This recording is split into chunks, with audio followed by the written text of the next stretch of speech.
Mais juste avant de démarrer, je me pose une question qui est en lien avec les certifications, mais pas forcément le dépôt. Enfin, en tout cas, une question France Compétences. Est-ce que toutes les certifications de niveau 7 ont les mêmes critères d'évaluation pour le mémoire? Ou est-ce que c'est par certification que ça change? Enfin, par titre? Est-ce que c'est par titre est-ce que chaque titre a des critères d'évaluation du mémoire du titre 7 un peu différents, ou est-ce que France Compétences un- impose une grille d'évaluation particulière pour ce titre? Enfin, je veux dire, pour ce niveau de titre, je veux dire. Alors, C'est vous c'est- parlez c'est la, c'est la question que je me pose. Les Vous critères parlez d'un- d'évaluation sont les mêmes, peu importe le niveau du RNCP. Après, sur la question du mémoire, il n'y a pas d'obligation à ce que les outils, enfin les méthodes d'évaluation intègrent un mémoire. Voilà. Donc après, quand il y a, c'est comme un autre type d'évaluation, il faut que les critères soient alignés plutôt avec les compétences et que ce soit cohérent pour valider le niveau du candidat. Ok, mais donc c'est rattaché au titre en lui-même plutôt qu'au niveau Exactement. spécifiquement. Ok, c'était ma question. Merci beaucoup. Voilà, je De suis rien. désolé Non, vous avez bien d'avoir fait. commencé comme ça, mais c'était un truc Non, qui me non, mais vous avez brûlait, bien fait. brûlait les lèvres. Aucun souci, on est là pour ça. Au contraire. Alors, hop, je vais regarder le chat parce que j'ai vu qu'il y avait un petit message.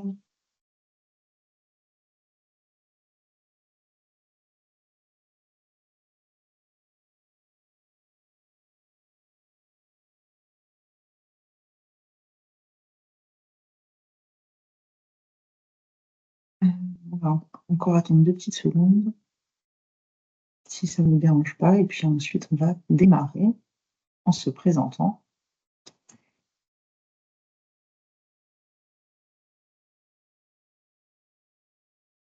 Bonjour. Bonjour, bienvenue.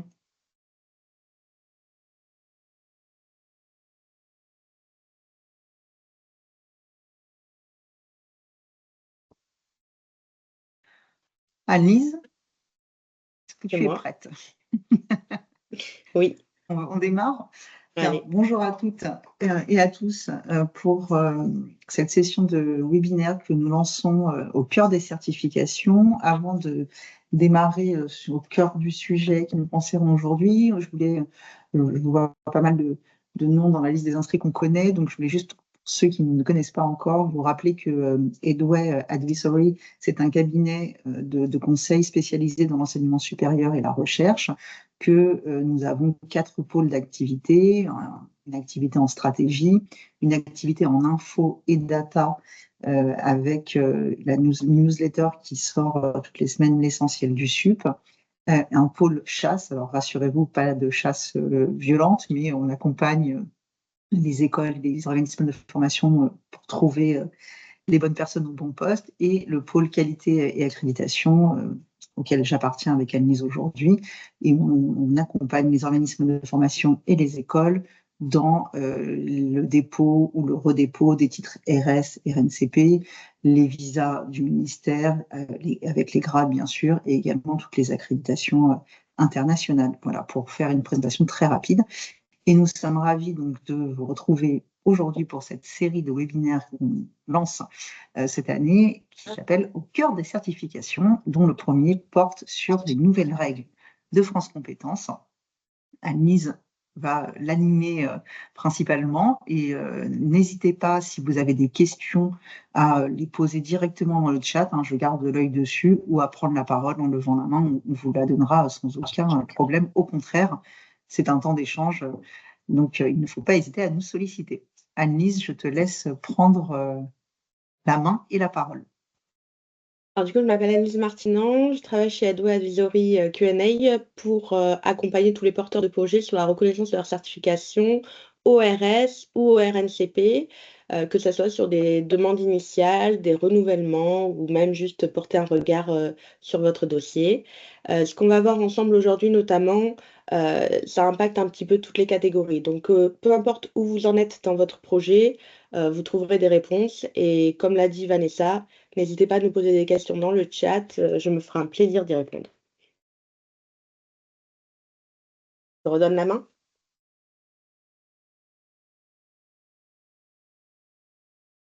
Pardon, j'avais pris le micro. Non, mais je t'en prie, vas-y, Anne-Lise. Ok. Donc l'objectif aujourd'hui, ça va être de décrypter ensemble les dernières mises à jour, notamment avec la parution du décret du 6 juin 2025. Donc depuis, on n'a pas eu trop de nouvelles. Là, ça rentre en application le 1er octobre et donc on a des éléments concrets à vous présenter sur ce que ça va devenir de déposer un dossier pour une demande initiale ou une demande de renouvellement au RS ou au RNCP.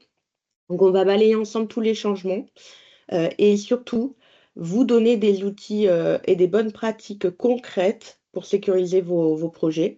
Voilà, l'idée, c'est pas de blablater ou de faire une redite du décret, c'est vraiment de vous apporter des réponses sur ce qui est attendu et comment y répondre. Donc, par rapport à tous les dépôts, donc que ce soit les nouveaux ou les renouvellements, on a 4 grands axes sur lesquels on a des changements. Le premier grand axe concerne les promotions. Donc la grande nouveauté, c'est que maintenant, même pour le répertoire spécifique, on devra présenter des promotions de candidats. Alors, il est indiqué dans un premier temps que le fichier d'insertion tel qu'il est présenté est facultatif. Néanmoins, je ne peux que vous encourager vivement à le compléter pour chaque nouvelle demande. Puis, je suis un petit peu Madame Irma sur ce genre de truc. Je pense qu'à terme, il deviendra obligatoire. Donc, c'est quand même bien de se préparer à l'exercice. Donc, en fait, il y a un alignement du RS sur le RNCP dorénavant. Donc, on a un tableau de promotion à compléter pour le RNCP, un tableau de promotion à compléter sur le RS. Je vous ai mis ici le lien vers ces outils qui ont été communiqués hier par France Compétences. Donc, ça va vous permettre de pouvoir compléter les données qui sont demandées. Alors, il vous demande à la fois le profil des personnes, le nombre de personnes qui étaient dans le cursus formation, le nombre de personnes qui ont été certifiées et surtout le devenir par voie d'accès. Donc ça, c'est un détail qui est très intéressant. Par rapport au nombre de promotions, maintenant, vous ne pouvez présenter qu'une seule promotion. Avant, pour le RNCP, c'était 2 minimum. Donc, 2 promotions sur 2 années civiles différentes. Une promotion s'entend par le nombre de personnes qui a été certifiées dans l'année. Donc, la promotion, maintenant, on peut en présenter qu'une seule, que ce soit au RS ou au RNCP. Mais dans ce cas-là, l'enregistrement est limité à 3 ans. Petite nouveauté aussi sur les durées d'enregistrement, maintenant c'est 2, 3 ou 5 ans. Il n'y a plus d'enregistrement d'1 an ou de 4 ans. Donc c'est assez logique, 4 ans on n'avait jamais vu et 1 an c'était beaucoup trop juste pour un certificateur pour pouvoir préparer un éventuel renouvellement. Donc maintenant c'est 2, 3 ou 5 ans et si vous ne présentez qu'une seule promotion, vous aurez 3 ans maximum. Sur les RS, donc c'est une grosse nouveauté puisque avant sur les RS, chacun faisait un petit peu sa sauce et présentait un petit peu sa valeur d'usage à sa manière. Donc là, voilà, ça va demander quand même beaucoup plus de rigueur dans la structuration. Et comme pour le RNCP, des PV de jury qui sont conformes et il faut bien joindre l'ensemble des PV de jury sur l'ensemble de la promotion qui est présentée, enfin de là où les promotions. Donc ça, c'est pour le premier point concernant les promotions. Je ne sais pas s'il y a des questions à ce stade sur le sujet, sinon j'embraye. Alors, Non. il y a une remarque dans le chat. Bonjour, le fichier d'insertion mis à jour, c'est à partir du 1er octobre ou pour les demandes que l'on dépose jusqu'au 30 septembre, on conserve l'ancien fichier. Merci par avance pour votre réponse. Alors effectivement, toutes les demandes qui sont déposées avant le 30 septembre, attention, la plateforme ferme le 30 septembre à 17 h et réouvre, je crois, le 5 ou le 6 octobre. Donc il faut vraiment que vous anticipiez le 6. Il faut vraiment que vous anticipiez cette période de fermeture. Donc jusqu'au 30 septembre, vous restez sur l'ancien modèle. D'ailleurs, aujourd'hui, si vous vous connectez, c'est toujours les anciens modèles qui sont présents sur CertifPro et c'est ceux-là qui sont à utiliser. Vous pouvez par contre enlever la colonne salaire, puisque depuis juillet, la colonne salaire n'est plus demandée. Donc, selon quand est-ce que vous avez fait votre fichier, vous pouvez enlever la colonne salaire. À noter que même si aujourd'hui les salaires ne doivent pas être nominatifs, donc dans ce tableau d'insertion, vous pouvez toujours récolter la donnée et l'analyser de manière anonymisée pour justement donner du poids à votre argumentaire. Mais ce n'est plus attendu comme ça a pu l'être auparavant, ce qui simplifie quand même beaucoup le travail. Ok, merci. Voilà pour l'insertion. Tu veux dire quelque Alors, chose? il y a une autre question sur le renouvellement. Est-ce que c'est possible une seule promotion? Mais je pense que tu en parles après. Donc, du Alors, j'en coup, parle après du renouvellement, mais voilà. petit spoiler, non. Donc, on attaque le point 2. Le point 2, c'est donc tous les contenus à prendre en compte dans les référentiels. Donc, vous avez dû voir passer, il y a eu un Vademecum qui est sorti sur l'intégration de la transition écologique dans les référentiels, etc. Aujourd'hui, il y a certains thèmes pour lesquels vous devez vous questionner sur est-ce qu'il est pertinent, oui ou non, de les intégrer dans les référentiels de compétences. Concrètement, est-ce que dans les situations de travail rencontrées par vos candidats ou vos titulaires, est-ce que ils sont confrontés à ces thématiques, à savoir la transition écologique, la transition numérique, notamment avec l'essor de l'intelligence artificielle, etc., la prévention santé-travail, l'accessibilité et l'adaptation au handicap. Donc, si un de ces thèmes, un ou plusieurs, concerne votre cible, vous devez les intégrer dans votre référentiel à chaque fois que cela est pertinent. Par contre, si vous estimez que ce n'est pas pertinent, parce que ça ne concerne pas du tout le métier en vigueur, je ne sais pas, on est sur un titre de, je sais pas moi, qu'est-ce que je pourrais prendre comme exemple, de cuisinier. Peut-être que la transition numérique, on en est loin et que ça ne l'intéresse pas. Dans ce cas-là, en fait, il faut juste l'argumenter dans le dossier. La grande nouveauté, maintenant, notamment pour le répertoire spécifique, c'est que comme pour le RNCP, vous avez un document obligatoire à joindre à la demande. Donc, pour rappel, ceux qui ont le RNCP connaissent, mais pour les nouveaux, donc c'est un grand document qui est à télécharger depuis Certif Pro, disponible au format PDF sur le lien que je vous ai indiqué ici. Et ce document va vous demander certains items et cadrer un petit peu votre projet pour avoir des informations sur votre argumentaire et sur le bien fondé de votre projet. Et bien, dans ce document, il faudra, lorsqu'on parle notamment de l'élaboration des référentiels, argumenter sur est-ce que c'est pertinent ou pas de prendre en compte chacune de ces thématiques. Si c'est pertinent, il faudra argumenter sur comment vous l'avez intégré dans le référentiel en citant là où les compétences qui sont concernées. Complète, Donc voilà. Anise, ce que tu Oui, dis.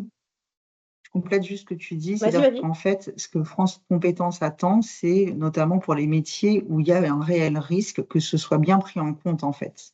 C'est ça. Donc, l'idée n'est pas d'inventer des risques quand ils n'existent pas, mais plutôt d'être bien, que ce soit bien pris en compte quand le risque est réel. Tout à fait. À noter par rapport à ce document dont je vous parle, qui est nouveau pour le répertoire spécifique, autant pour le RNCP, il n'est pas nécessaire de joindre une note d'opportunité en plus de ce document-là, qui comprend en fait l'étude d'opportunité. Autant pour le répertoire spécifique, cette fois-ci, il faut à tout prix, en plus de ce document, joindre une note d'opportunité. Donc voilà, prendre en compte justement ces nouveaux changements. C'est sûr que ça va être des changements. France Compétences a bien indiqué qu'il y aurait une période de tolérance, de souplesse. Ils sont aussi conscients que certaines données n'étant pas demandées avant, peut-être que vous allez déposer en octobre-novembre sans les avoir, auquel cas vous avez juste à l'indiquer. Voilà, le but est quand même d'être tolérant sur le fait qu'on n'est pas conforme du jour au lendemain sur des choses qui peuvent nécessiter une recherche, notamment par rapport aux promotions. Donc voilà, prenez le temps de vous mettre en conformité, mais faites-le quand même rapidement pour que cela coïncide avec les nouvelles règles. Alors, j'ai quelques questions. Oui, Donc, on ne peut plus ajouter une colonne salaire dans le tableau promotion. tout à fait. Donc ça, c'est plus demandé. C'est même là, si vous déposez même en septembre, retirez la colonne salaire, puisque aujourd'hui, à date, dans le SI de France Compétences, Certif Pro, il n'y a plus la colonne salaire, elle n'est plus demandée, et le document date de juillet 2025. Donc là, c'est déjà une première évolution avant même le nouveau fichier d'insertion qui sera disponible après la mise à jour de début octobre. En fait, c'est-à-dire qu'ils se sont rendus compte que c'était compliqué d'avoir, parmi les réponses de vos diplômés, même avec des fourchettes, des choses très précises, et ils ont d'autres moyens de vérifier. Donc, ils nous épargnent cette partie-là. Quid des risques, alors pour revenir sur ton point 2, Annelise, Oui. quid des risques psychosociaux? Vas-y, je te laisse. Alors, si c'est pertinent par rapport, toujours pareil, au métier visé ou au socle de compétences lors d'un RS, bien sûr qu'il faut prendre en compte les risques psychosociaux. On peut le mettre tout à fait dans la catégorie prévention santé-travail. Donc là, il faut justement argumenter en ce sens. Et si c'est pertinent, il faut le rajouter au niveau du référentiel. Autre question, ou remarque, France Compétences a bien expliqué que la note d'opportunité n'était plus utile, redondante avec le document joint, point d'interrogation. Alors ça, c'est valable effectivement pour le RNCP, où il n'y a pas d'intérêt à joindre une note d'opportunité. Néanmoins, pour le RS, si vous regardez les pièces jointes qui sont demandées dans ce nouveau document requis, il est toujours indiqué que la note d'opportunité est attendue. Donc lorsqu'on est sur le répertoire spécifique uniquement, pour l'instant, continuez à faire une note d'opportunité. Si je fais encore ma Madame Irma, je pense que dans le futur, ça disparaîtra aussi, mais pour l'instant, en tout cas, ça reste requis. Autre question, avec une seule promotion, donc pour un dépôt initial, y a-t-il un nombre minimum de candidats dans la promotion attendue? Alors, une promotion, c'est à partir de 2 candidats. Néanmoins, est-ce que je dépose avec 2 candidats? Est-ce que ça va marcher? Pas forcément. Faut savoir que France Compétences n'a jamais communiqué sur le nombre minimum de personnes attendues dans une promotion. D'ailleurs, ils n'ont jamais communiqué sur le taux d'insertion minimum attendu. Tout ça, ce sont des chiffres où on peut entendre des données se balader, mais il n'y a absolument rien de véridique là-dedans. En fait, tout doit s'argumenter et être cohérent au regard de votre histoire et du projet et du contexte. Donc, si on est sur un métier niche où il y a peu de public, avoir des petites promotions, ça se justifie. Si on est aussi au début de son projet, qu'on est un petit organisme et qu'on n'a pas encore de reconnaissance et que ça freine l'inscription, ça peut justifier aussi. Dans tous les cas, en fait, si vous avez peu de données, il faut l'argumenter. Voilà. Et France Compétences préférera toujours une histoire sincère que des promotions inventées. Je vous rappelle aussi que la grande nouveauté, c'est que s'il y a voilà, on le verra après, mais des fraudes ou des données falsifiées ou quoi que ce soit, maintenant votre dossier ne sera même pas étudié en profondeur, il sera directement éliminé et donnera directement un refus. Et en plus, vous serez grillé auprès de France Compétences. Donc, le but, c'est surtout d'être sincère par rapport à ce que vous avez et de l'argumenter. Et puis voilà, je ne peux pas vous donner de nombre, à part qu'une promotion, c'est à partir de 2. Mais voilà, effectivement, plus vous avez de données, plus vous allez avoir quelque chose qui va vous permettre d'argumenter. Néanmoins, si ces données sont limitées par rapport au contexte, il faut l'expliquer. Autre question sur les salaires, sur l'absence du coup des salaires. Une question intéressante qui dit, mais même si le salaire alimente notre argumentaire, est-ce qu'on ne peut vraiment pas ajouter 2 colonnes en plus dans le tableau promotion? Totalement, vous ne pouvez pas. Notamment, j'ai vu passer la remarque, merci Véronique, c'est potentiellement aussi une demande de la CNIL sur le fait que les salaires ont été retirés. C'est vrai que France Compétences a notamment insisté sur le fait que la donnée devait être anonymisée. Donc, forcément, cela exclut de le mettre dans le tableau d'insertion. Mais si vous avez la donnée, vous pouvez tout à fait faire un argumentaire là-dessus dans votre document pour démontrer le bien fondé de la certification ou notamment dans le cadre du RS, de montrer que les salaires ont pu augmenter suite à la certification, donc elle a un impact. Vous pouvez en parler, mais il faut que la donnée elle soit globale à l'échelle de la promotion et pas par personne, en tout cas qu'on n'ait pas le détail par personne. Alors je poursuis, je crois, si on a Oui, c'est ce que fait j'allais le dire. tour J'ai des plus d'autres questions. questions. Alors, mon troisième point, c'est le délai de carence. Donc, il y a eu beaucoup d'abus, notamment avec des dossiers qui sont passés après 8, 9 refus. Donc, l'idée là, c'est de mettre un petit peu le holà sur des porteurs de projets qui ne comprennent toujours pas les exigences après un certain nombre de refus. Donc dorénavant, si on a 3 refus ou 3 dépôts qui n'ont pas abouti en 5 ans, il y aura un délai de carence de 12 mois avant de redéposer une nouvelle demande. Donc il faut quand même faire attention à bien se préparer. Alors c'est vrai qu'aujourd'hui, un dépôt au RS ou RNCP de France Compétences, c'est gratuit. Donc on peut se dire, allez, je le tente, je verrai bien ce que ça donne. Maintenant, c'est prendre le risque de perdre une chance d'accéder à la certification, notamment par rapport aux entretiens qui sont menés suite aux entretiens de refus. Là-dessus aussi, ça évolue. Maintenant, vous aurez droit qu'à un seul entretien sur l'ensemble de la chaîne de vie du projet. Donc, si vous avez un premier refus, vous aurez un premier entretien, mais si vous avez encore un refus derrière, vous n'aurez plus le droit de solliciter un entretien auprès de France Compétences. Donc ça aussi, ça va impacter la façon de travailler des personnes. Il faut quand même que vous ayez un premier dossier qui soit déjà bien abouti et qui soit déjà voilà, sérieux pour que vous puissiez avoir un premier entretien qui soit le dernier, on l'espère, et qui vous permette vraiment de comprendre les quelques points qui ont posé problème et de corriger le tir en ce sens. Donc l'idée, c'est que les instructeurs ne passent plus leur temps dans les entretiens, des fois qui ne servent à rien parce qu'on ne fait que redire les choses, qu'ils mettent plus le temps à profit de la masse de dossiers qui arrivent, parce que là, notamment avec les évolutions, il y a eu énormément de dossiers déposés en septembre, hein, vous vous en doutez. Attendez-vous à ce que les délais soient rallongés. Donc là, l'idée, c'est que les instructeurs, ils focalisent leur énergie sur les dossiers et non plus sur le service après-vente, comme ils l'appellent, de répondre à pourquoi ça n'a pas fonctionné. Néanmoins, vous aurez droit pour chaque dossier, que vous ayez un refus, un ajournement, une décision validée, de pouvoir échanger avec France Compétences. À vous de choisir à quel moment, puisque vous n'aurez droit qu'à un échange avec eux. Donc voilà, là, ça veut quand même, ça fait quand même quelques changements par rapport à la façon de travailler actuelle qui nécessite de bien se préparer en amont et d'avoir des dossiers qui sont bien aboutis dès le début. Et mon point 4, c'est concernant... Oui, dis-moi. Parce que oui, alors Franck qui me dit de se décrédibiliser si on dépose un mauvais dossier en série. Oui, effectivement, tout à fait, vous avez raison. Alors tout à fait, ça n'empêcherait pas d'obtenir l'enregistrement. C'est-à-dire que si petit à petit on corrige les points, peut-être qu'en 9 fois on peut y arriver. Néanmoins, c'est plus le cas. Voilà. Néanmoins, le but c'est que ça soit plus le cas. Parce que justement, ça entraîne une surcharge des services pour des dossiers qui ne sont pas pertinents et que s'il y a un refus, c'est pour une bonne raison. Donc, l'idée, c'est de pouvoir vraiment étudier les refus une fois, de manière sérieuse avec l'instructeur, mais après de pouvoir corriger en autonomie sans refaire appel à France Compétences, dont ce n'est pas le rôle, puisqu'ils ne sont pas là pour faire du conseil. Point 4, donc les conventions de partenariat.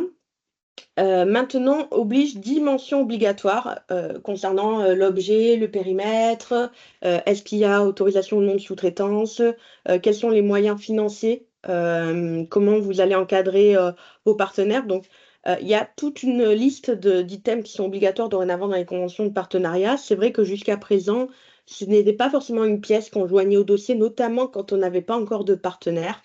Par rapport à cette évolution-là, je ne saurais que trop vous conseiller de joindre une convention de partenariat type, même si vous n'avez pas de partenaire, dans votre dossier de demande initiale. Et si vous êtes lors d'un renouvellement, de bien joindre les conventions de partenariat que vous aviez avec les partenaires déclarés, en plus bien sûr du suivi des partenaires que vous devez démontrer. Alors, une question, quid des conventions de co-certification? Dans le cas de la co-certification, c'est encore autre chose. La co-certification, si on est copropriétaire de la certification. Donc, les conventions de co-certification, de toute manière, elles sont obligatoires à joindre au moment de la demande si vous avez un co-certificateur. Il n'y a pas de mention obligatoire. Une convention de co-certification, c'est un peu comme un contrat de mariage. Donc là, je ne saurais que trop vous conseiller d'aller voir un avocat spécialisé là-dedans. L'idée, c'est de définir les règles d'appartenance de la certification, à qui appartiennent les cohortes, comment fonctionne au niveau des partenariats, quelle est l'autonomie que chacun a, histoire de pouvoir avoir quelque chose qui soit bien cadré, puisque c'est comme pour les mariages, tant que ça va, et puis le jour où ça va plus, ça peut vite devenir problématique. Donc c'est bien que vous ayez pu penser aussi à la rupture en amont. Une autre question remarque, n'est-ce pas présumé d'un avenir incertain que de fournir une convention de partenariat si on ne souhaite pas y recourir? De toute façon, si vous ne souhaitez pas y recourir, moi je conseille dans ce cas d'indiquer clairement dans le dossier que ce n'est pas un objectif. On sait qu'aujourd'hui, il y a certaines écoles qui déposent et qui n'ont absolument pas l'intérêt, l'envie ou la stratégie commerciale que de développer des partenariats. Dans ce cas-là, effectivement, vous pouvez le préciser très clairement, mais il faut jouer franc jeu avec France Compétences, donc expliquer très clairement votre projet. Si néanmoins vous l'envisagez, moi je vous conseille de fournir une convention de partenariat type, ne serait-ce que pour montrer votre capacité à le gérer, votre anticipation et votre bonne compréhension des règles. Oui, c'est-à-dire qu'en fait, l'idée, Elodie, n'est pas d'en mettre une avec quelqu'un avec qui vous ne concrétiserez pas, mais de mettre un modèle pour prouver que d'un point de vue administratif, vous êtes cadré. Exactement. Alors, toujours Elodie, même réponse si. Pardon, excusez-moi. Même réponse. Alors, je suis désolée. Même réponse, même si l'OC est indépendant. Oui, en gros, si l'organisme certificateur est un indépendant et pas une école ou un organisme, oui, ça change absolument pas ma réponse sur la gestion des partenaires, qui est la même pour tout le monde. Alors, je poursuis avec le renouvellement. Donc là, on va s'adresser plutôt aux personnes qui sont déjà certificateurs et qui sont dans le moment où ils vont devoir renouveler leur certification. Donc, par rapport à l'analyse des promotions et le périmètre, donc là, ce qui va vous être demandé, c'est de présenter toutes les données sur toutes les promotions depuis le dépôt, l'enregistrement. C'était pas forcément très cadré aujourd'hui. Il y en a qui présentaient que 2 promotions, etc. Bon, là, l'idée, c'est vraiment de voir ce que ça a donné depuis le dernier enregistrement. Ça va permettre de démontrer aussi comment a fonctionné votre certification, quels sont les résultats tangibles. Donc voilà, donc il faut savoir que là, vous allez devoir aussi compléter, comme je vous l'ai mentionné, je vous ai mis les modèles avant, le tableau d'insertion des promotions. Donc là, il faudra bien présenter toutes les promotions depuis le dernier enregistrement et dans certains cas spécifiques, vous pouvez également montrer le à long terme des promotions qui étaient déjà déposées la fois d'avant. Ça dépend un peu de votre situation, mais ça reste optionnel. Donc ça, c'est le périmètre pour l'analyse des promotions. On va aussi maintenant, et ça c'est une grande nouveauté, regarder les moyens mis en œuvre pour garantir les formations qui préparent à la certification. Alors là, France Compétences insiste beaucoup sur le fait que ils ne vont pas être un Calliope bis, donc ils ne vont pas venir auditer, contrôler vos formations pour valider que vous parlez bien du truc, c'est pas leur rôle. Eux, ce qu'ils veulent s'assurer, c'est que vous êtes bien dimensionné pour assurer les formations qui correspondent aux certifications que vous déposez. Donc, justifier que vous avez les moyens techniques requis, notamment quand on est sur des périmètres très métiers, avec des tâches manuelles à exercer, voilà, que vos candidats puissent vraiment s'entraîner sur le périmètre des compétences défendues par la certification.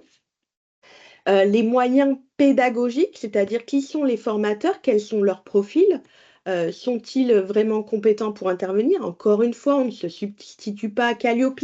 On ne va pas auditer une session avec une personne et un cas pratique réel. Non, vous devez montrer à l'échelle de votre organisme comment vous vous êtes organisé pour définir vos critères d'habilitation, pour valider que les formateurs ils ont bien ces critères et les contrôler régulièrement. Donc là, une procédure d'habilitation des formateurs ou ce type de document serait attendue pour montrer comment vous avez prévu de fonctionner. Et les moyens d'encadrement, donc là, c'est par rapport à votre échelle, comment vous allez vous organiser pour coordonner la pédagogie, etc. Donc, pour résumer, on attend. Pardon, dis-moi.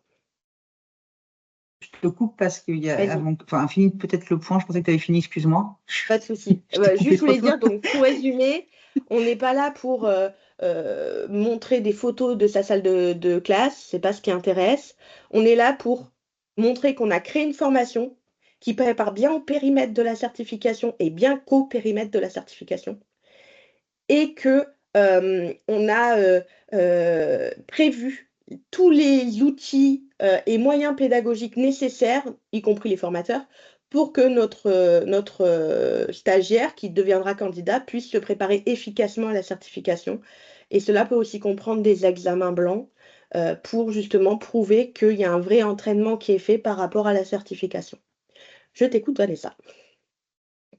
Ah, excuse-moi, je pensais que tu avais fini, c'est pour ça, je suis désolée. Alors, j'ai 2 questions sur les promotions, mais je vais d'abord revenir sur les questions qui portent sur les moyens mis en œuvre, et puis comme ça, on va les regrouper. Donc, sur les moyens mis en œuvre, est-ce que ça doit être justifié pour les partenaires aussi? Alors, toujours pareil, si vous avez des partenaires, vous restez maître de votre certification. Donc oui, vous allez devoir surtout prouver comment vous avez encadré vos partenaires pour qu'eux aussi le respectent. Donc ça peut faire partie des exigences à mettre dans la convention de partenariat. Vous pouvez également avoir un tableau croisé entre le programme du partenaire et votre référentiel de compétences pour justifier que la formation du partenaire répond bien aux exigences du référentiel. Ensuite, sur la partie, toujours les moyens, quel type de documents sont attendus, je veux dire vérifiables, point d'interrogation. Alors, dans les documents attendus, ils ont cité notamment donc, le programme de formation, une éventuelle procédure d'habitation des formateurs. Et je compléterai avec une grille de correspondance. C'est déjà un exercice qui est demandé dans le cadre de Calliope pour le RNCP, mais qui peut tout à fait être appliqué au RS. Une grille de correspondance entre les compétences visées par la certification et le programme. Donc ça permet de vraiment croiser et démontrer que le programme s'appuie bien sur le référentiel et pas l'inverse. Alors, on va revenir du coup sur les questions portant sur… Ah non, pardon, excuse-moi, j'ai une remarque. L'instructrice étant une personne, jusqu'à preuve du contraire, illustrer un dossier avec des photos me semble, 1, intéressant, 2, rend le dossier plus lisible et plus agréable. Tout à fait. Vous pouvez, si c'est pertinent, je pense notamment à des métiers techniques. Si vous voulez montrer que vous avez un plateau technique ou quoi, ça peut se justifier. Par contre, si c'est des salles de cours basiques, ça n'aura pas d'intérêt pour le dossier. En fait, il faut que vos dossiers reflètent votre certification. Donc, effectivement, si vous avez des salles de cours avec, par exemple, un atelier ou que vos certifiés vont utiliser, effectivement, c'est très intéressant de le mettre, au contraire. Et Franck précise que c'était la demande d'une instructrice qui en avait un peu marre d'avoir que du texte. Mais oui, de toute façon, ce que France Compétences a dit, c'est moi, mais je qu'ils vois veulent… Vanessa figée.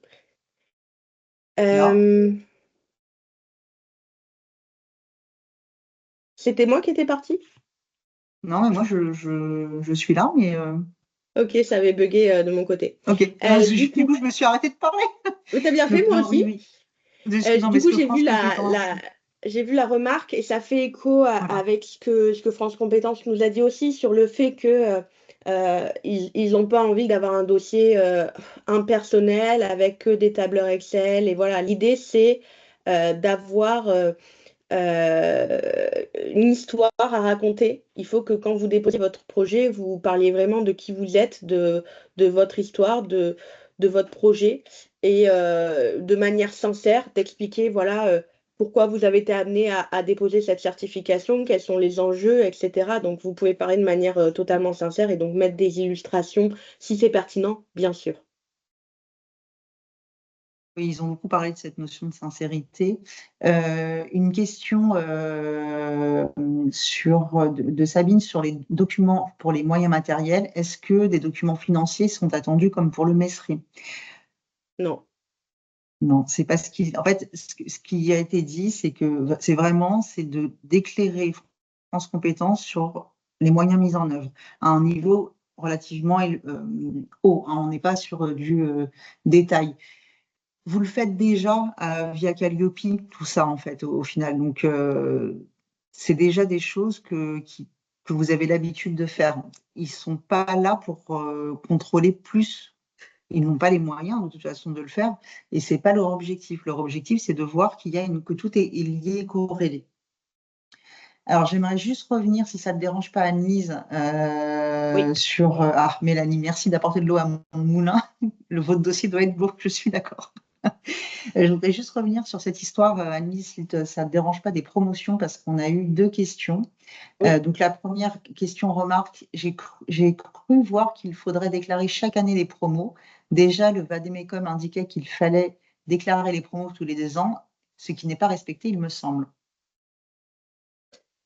Alors ça, j'en sais rien, si c'est pas respecté. L'idée, c'est que maintenant, effectivement, vous allez devoir présenter lors d'un renouvellement toutes les promotions qui ont eu lieu depuis depuis la validation. Donc en fait, le périmètre va varier selon si vous avez obtenu l'enregistrement pour 2, 3 ou 5 ans. Pour un renouveau. En fait, je crois que c'est pas clair parce que pareil, j'ai une autre question. Désolée, je n'ai pas compris. 2 promotions ne sont plus suffisantes. Il faut prendre toutes les promotions depuis le dernier enregistrement. Il y a 2 cas de figure en fait. Si vous êtes dans le cas d'un premier dépôt, donc d'un dépôt initial, une seule promotion est suffisante, l'année N ou N-1. En revanche, votre durée d'enregistrement sera automatiquement de 3 ans. Voilà. Alors, très honnêtement, Annie, je pense que tu vas être d'accord, mais ça ne changera pas grand-chose puisque c'est très rare d'avoir 5 ans directement. Bon. Oui, ça c'est sûr. Et voilà. Dans le cadre d'un renouvellement, en revanche, ce qui est attendu, alors, encore une fois, hein, s'il n'y a pas de changement côté France Compétences, c'est de présenter l'ensemble des promotions entre la date de votre première. Annie, aide-moi, de votre premier enregistrement jusqu'à la date du renouvellement. Voilà. Du C'est ça dernier qui est- enregistrement, pas Voilà. forcément. Oui, tu as Si raison, vous avez- du dernier Si c'est enregistrement. déjà le 3e renouvellement, on va regarder Oui, que oui, depuis oui, tu as raison, En fait, on regarde sur la durée de validité de la certification ce qui s'est passé. c'est ça. Voilà. Au moment où vous présentez votre dossier. Donc, où vous le préparez même, parce qu'un dossier, on sait bien qu'on ne le prépare pas 3 mois avant la date de fin du renouvellement. Donc, si c'est 1 an avant la date de fin du renouvellement, ce qui est plutôt logique, eh ben, on regarde ce qu'on a sous le coude depuis la date où on a obtenu la certification. Alors, J'espère une que c'est plus remarque, clair. dans le cas d'un renouvellement de promo minimum, mais si on a été enregistré pour 5 ans, pas de déclaration, actualisation intermédiaire, ça semble dingue quand on sait que les chiffres doivent être les mêmes sur les supports de com. Oui. Après, à part l'accrochage des certifiés, non, il n'y a pas de déclaration à France Compétences à faire pendant la durée d'enregistrement. C'est aussi pour ça qu'on n'en a pas beaucoup des enregistrements de 5 ans, hein, on ne va pas se le cacher. C'est souvent des certificateurs reconnus, voilà, qui ont quand même une certaine ancienneté, quoi. Bon, ça, c'est plutôt une remarque. France Compétences nous lâche quelque chose qui existait de fait et échange avec une nouvelle exigence. Une autre question, est-ce que le fichier Word d'accompagnement a également changé? Alors, si c'est le fichier, le document obligatoire à joindre à la demande, effectivement, il a changé, que ça soit pour le RNCP et puis les nouveaux maintenant pour le RS. Du coup, donc là, on a les versions PDF qui ont été communiquées sur le lien que je vous ai donné avant. Et pour les versions Word, il va falloir patienter par rapport à la mise à jour qui aura lieu début octobre. Donc là, sur ça, effectivement, il y a des changements.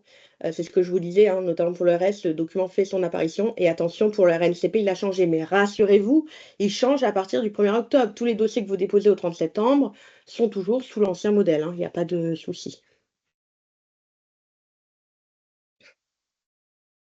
Ok, je te laisse continuer. Allez, nickel. Le dernier point, donc, c'est l'encadrement des partenaires habilités. Donc là, il est bien précisé dans le décret que maintenant, vous devez déclarer le partenaire dans les 2 mois suivant la signature de la convention. Donc là, c'est important de conserver de respecter ce délai, puisque s'il y avait un écart ou quelque chose d'anormal, cela pourrait impacter la décision de renouvellement et vous pourriez même être mis en demeure ou aller plus loin. Attention à bien déclarer vos partenaires auprès de France Compétences. Je fais Alors, un attends, petit... juste, Oui, excuse-moi, dis-moi. je te coupe parce que Je reviens j'ai en une arrière. question qui pense, je pense. Non, non, c'était pas forcément sur ça, mais Ah, ok. je préfère la prendre tout de suite. Jusqu'à quand pouvons-nous transmettre un dossier sous l'ancienne version Word?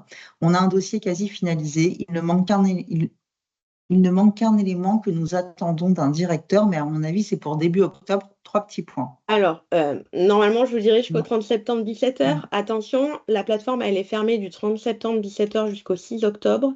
Donc, début octobre, vous ne pourrez rien déposer. Normalement, à partir du 6 octobre, c'est avec le nouveau format.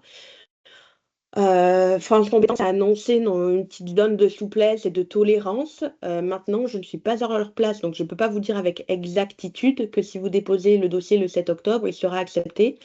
Mon conseil, ça serait de le déposer avant le 30 septembre 17h si vous en avez la possibilité. Voilà, ce serait Après, mieux. sur un dossier quasi finalisé, j'ai envie de dire, ça peut passer. D'un autre côté, France Compétences a été très clair.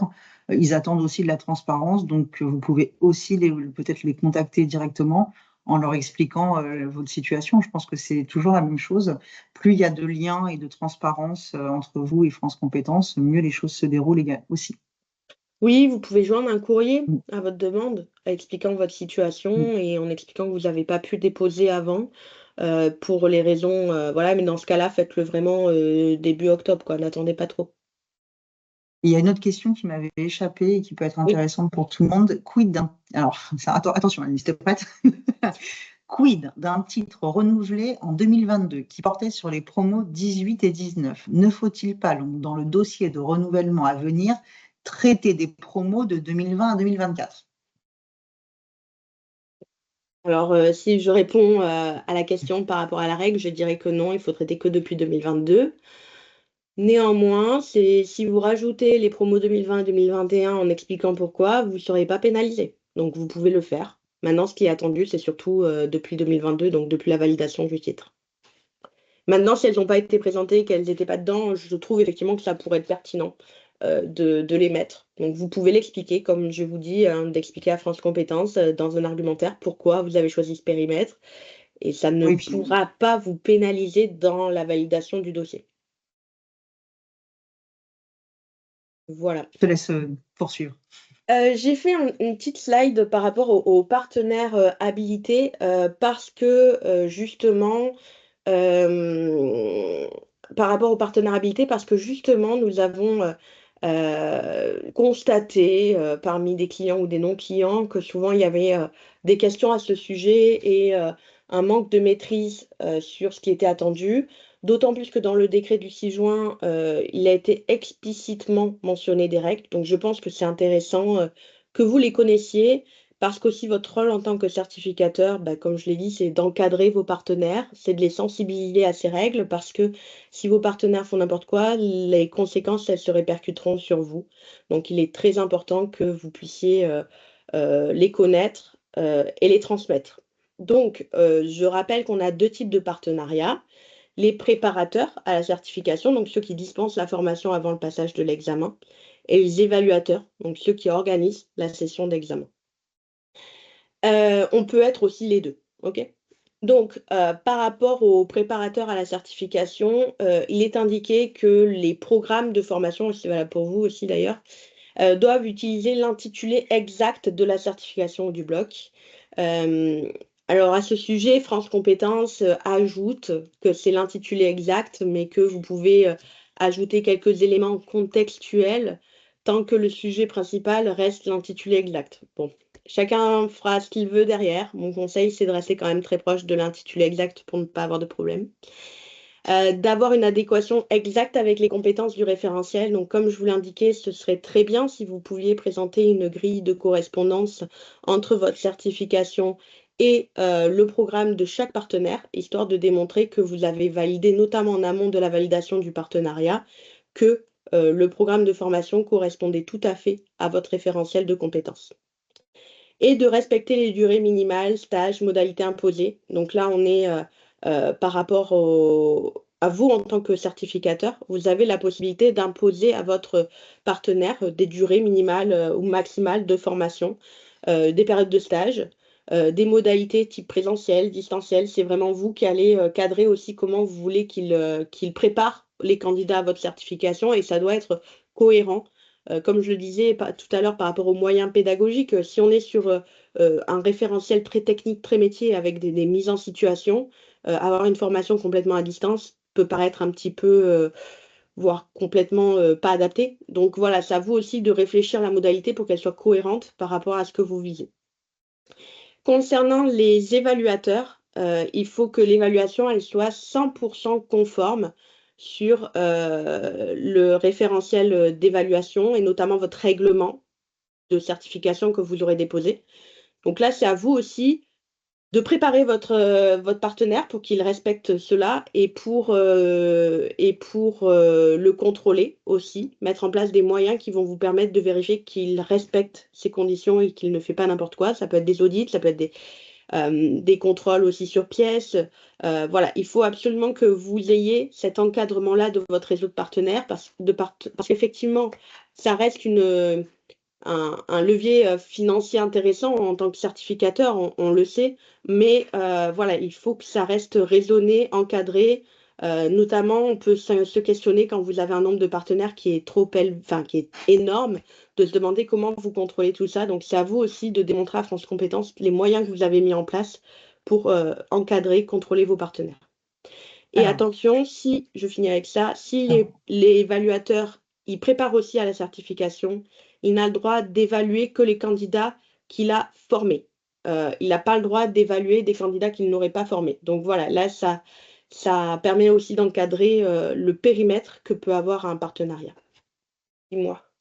Alors, c'est toujours dans des questions dans le chat. Donc, Sabine, merci parce que j'ai raté une question d'Élodie. Des bruits courts sur le fait de déclarer auprès de France Compétences les données d'insertion professionnelle des certifiés.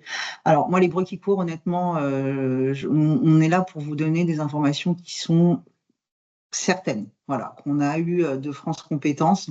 Donc tout ce qui est, on pense que, on a peur de, ou je préfère pas rentrer là-dedans parce que ce qu'on vous dit aujourd'hui, c'est voilà, c'est avec les informations qu'on a eues précisément et tout ce qui est bruit qui court. Je suis désolée, je ne vais pas pouvoir vous aider plus que ça. Ce que je peux vous dire, c'est que il y a un nouveau Vademecum qui va sortir, que ce Vademecum sera complet, mais que vous ne l'aurez certainement pas avant le 1er octobre, puisqu'il sera examiné lors de la prochaine commission de France Compétences et que lors de cet examen, des modifications pourraient être apportées, ce qui repousserait son examen à la prochaine commission d'octobre. Donc le Vademecum ne sera pas sorti tout de suite. Et sur les bruits courts, malheureusement, il y en aura toujours. Je pense qu'il faut... c'est toujours compliqué, effectivement. Je comprends que cette question soit importante pour vous, mais on n'a pas d'informations officielles là-dessus. Et si on l'avait, on vous l'aurait présenté lors de ce webinaire. Donc, et merci parce que j'avais pas vu la question.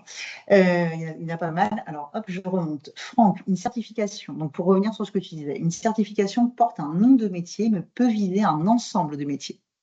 Un partenaire peut-il présenter la certif sous le nom du métier connexe, mais indiqué sur la fiche, les références à la certif étant bien sûr conformes dans le reste de la communication? Je pense que oui, notamment si ça fait partie des métiers visés qui sont indiqués dans la fiche RNCP. Dans ce cas-là, ça ferait sens. Si c'est possible de mettre les deux à coller avec un tiret pour que le nom apparaisse, pourquoi pas, ce serait peut-être encore plus précis. Maintenant, si ça reste cohérent, proche, voilà, c'est OK. On regarde. Les durées, même question qu'Élodie, donc ça c'était bon. Les durées minimales doivent être les mêmes pour tous les partenaires.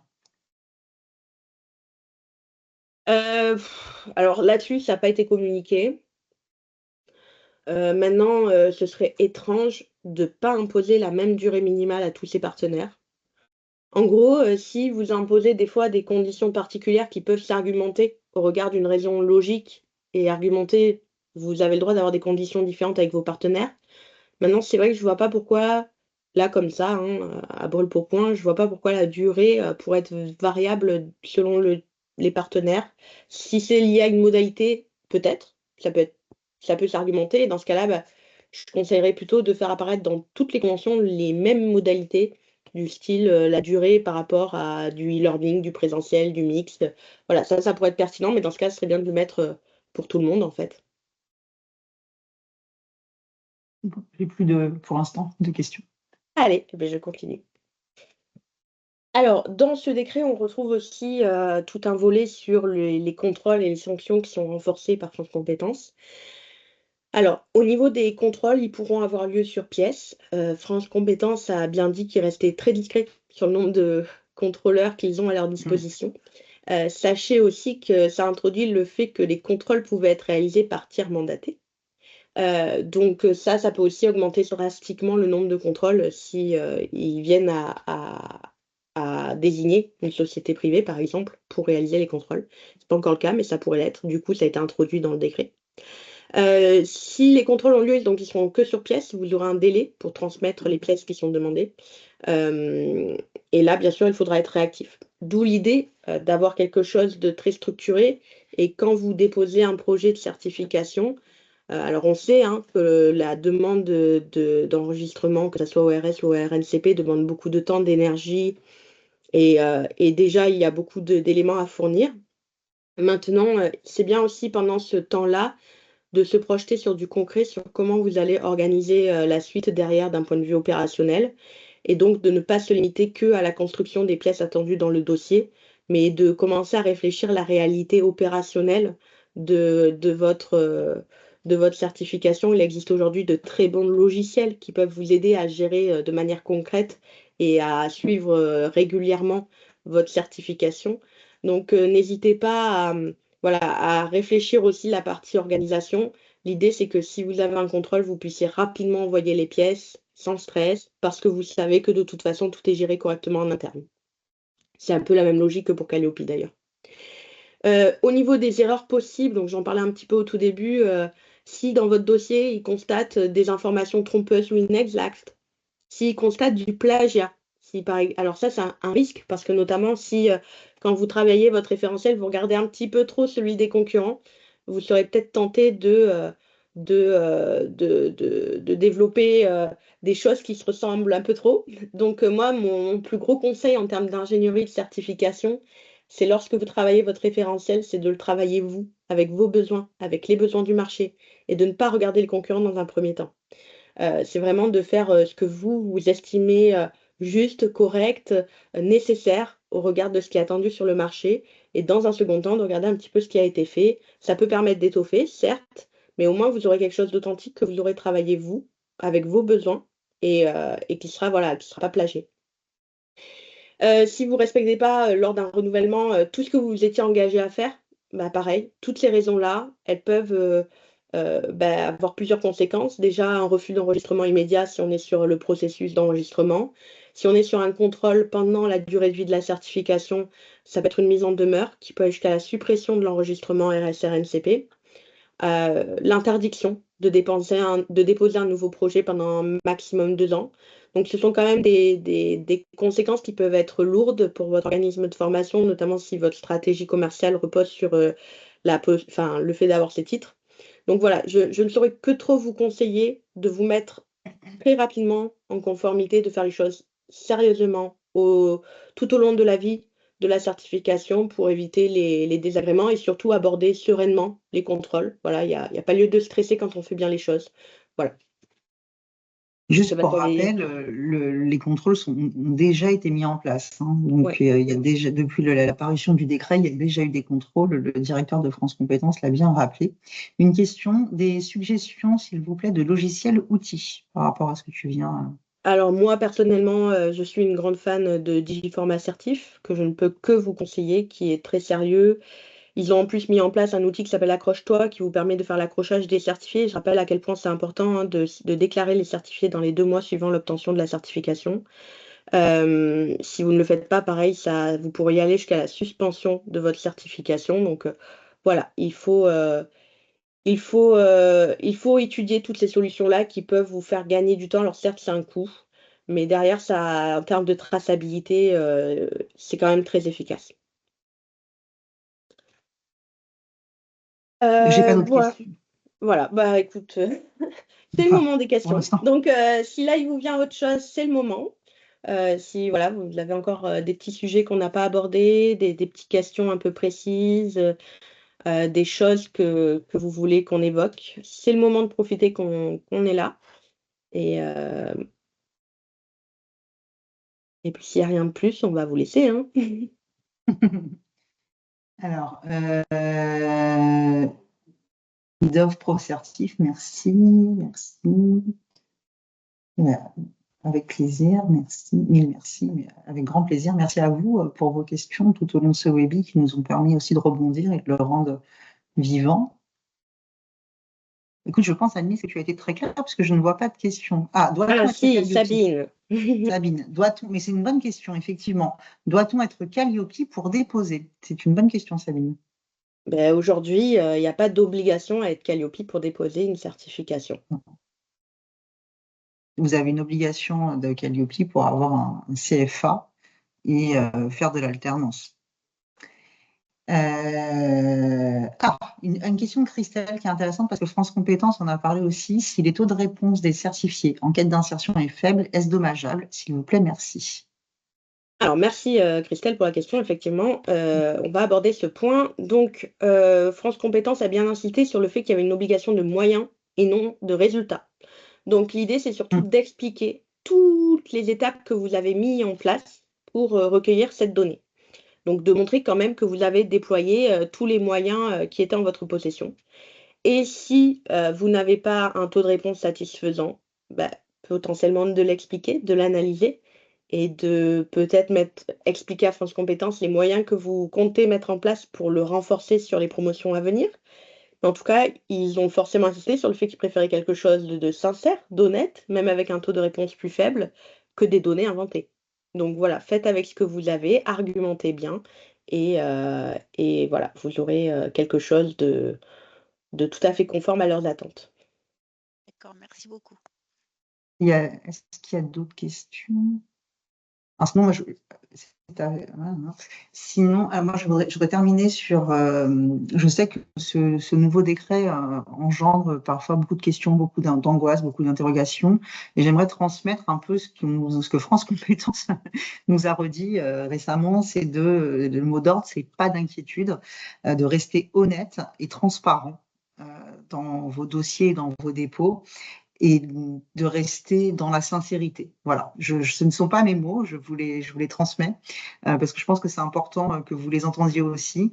Et voilà, j'ai une autre question. Non, alors c'est plus une remarque. Voilà, donc n'hésitez pas si vous avez d'autres questions pour terminer, on peut en prendre encore une ou deux, sinon on va vous laisser retourner à vos occupations quotidiennes. Écoute, je pense qu'on a fait le tour. Hein. Avez-vous calculé l'augmentation de la taille du dossier depuis 3 ans? Non. Non, mais c'est une bonne question. C'est une bonne question. On pourrait s'amuser à le faire, tiens, on le fera en off. Ouais. Merci à vous en tout cas. Merci pour vos questions tout au fil. Plus 90%. Et puis, restez vigilant sur le nouveau Vademecum qui va sortir. De toute façon, si vous nous suivez sur LinkedIn, vous aurez l'information. Et n'hésitez pas à nous solliciter en privé si vous avez la moindre question. On est là aussi pour vous accompagner. Merci à tout le monde. Très belle fin de journée. Et puis, à très bientôt pour un nouveau webinaire au cœur des compétences.